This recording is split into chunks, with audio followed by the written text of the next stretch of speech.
Shalom,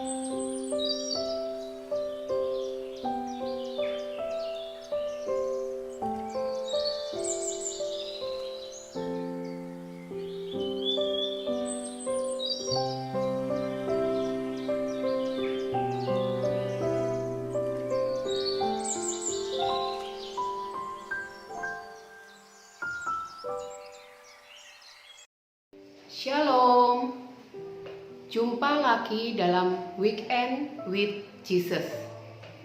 Bapak Ibu, beberapa hari yang lalu saya bertemu dengan teman saya dan dia bercerita kepada saya, Share, kamu kenal sama si A? Itu loh, hamba Tuhan. Dia itu pelayan, dia itu juga tahu akan firman Tuhan. Tapi kamu tahu perbuatan dan perkataannya sangat-sangat tidak mencerminkan kalau ada Yesus di dalam hidupnya. Beberapa waktu kemudian Bapak Ibu, di lain kesempatan saya juga bertemu dengan salah seorang teman dalam komunitas.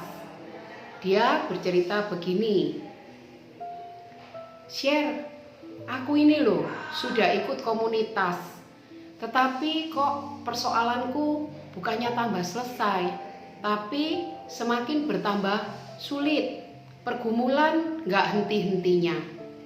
Bapak Ibu, mungkin hal ini juga kita alami dalam hidup kita. Sering kita jumpai.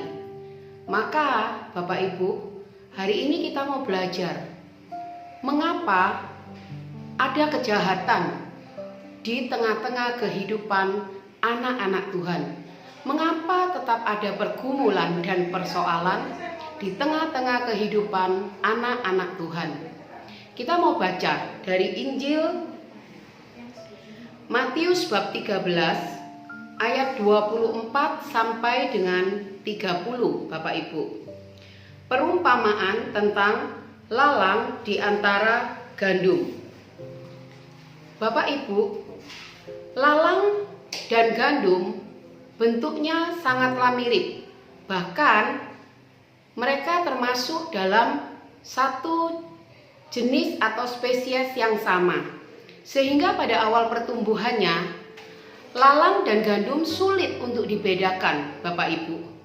Sehingga ketika pada awal-awal pertumbuhan, kita tidak mungkin untuk memisahkan lalang dari gandum, karena akan menyebabkan gandum juga tercabut.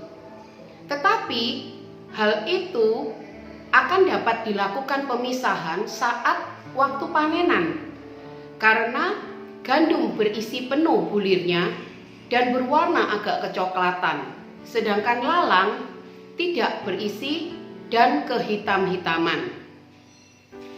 Bapak Ibu, apa yang ingin disampaikan melalui perumpamaan ini? Mengapa kok tetap ada kejadian buruk, kejahatan, atau pergumulan persoalan di tengah-tengah kehidupan anak-anak Tuhan? Yang pertama Bapak Ibu, karena Tuhan izinkan. Di ayat 30 dikatakan, biarkanlah keduanya tumbuh bersama-sama sampai waktu menuai tiba. Jadi Bapak Ibu, Tuhan izinkan setiap persoalan itu boleh terjadi, karena saat pemberitaan kabar Injil atau kabar sukacita bagi anak-anak terang, si jahat tidak akan tinggal diam, dia akan menaburkan benih lalang. Dan itu Tuhan izinkan sehingga boleh membentuk kehidupan anak-anak terang menjadi lebih baik lagi. Yang kedua Bapak Ibu, hal itu membuat kita sebagai anak-anak terang untuk tetap waspada. Waspada dan berjaga-jaga, itulah yang Tuhan kehendaki di dalam kehidupan kita, di dalam menyikapi setiap kejadian-kejadian di sekitar kita, atau bahkan juga setiap persoalan yang kita hadapi.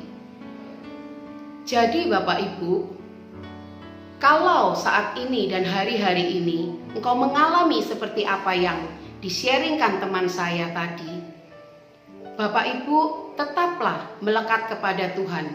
tetaplah bersandar kepada Tuhan hingga waktu penuaian tiba, dan Bapak Ibu tetap menjadi gandum yang utuh yang siap dituai.